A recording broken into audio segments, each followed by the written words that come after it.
So right after the iOS 26 update, if the password key icon is missing, like it's not showing anywhere on your iPhone and you're scared maybe you lost all your saved passwords, don't worry.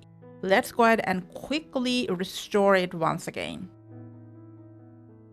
Alright guys, so you can find it from several places on your iPhone.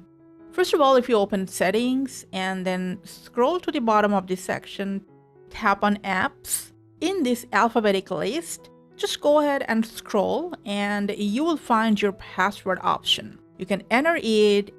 You can then scroll to the last of this section and then go to open passwords and you can access all your saved passwords from here.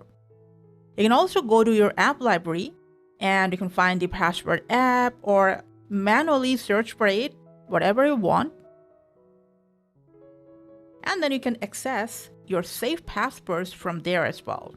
Now, just in case if it's not showing up anywhere, any list, then it might have accidentally uninstalled. So just open up App Store and then search for the password app.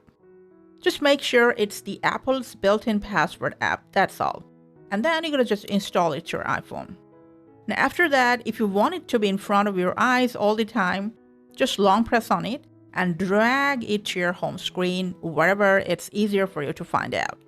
And I guess that solved your problem. Thanks for watching.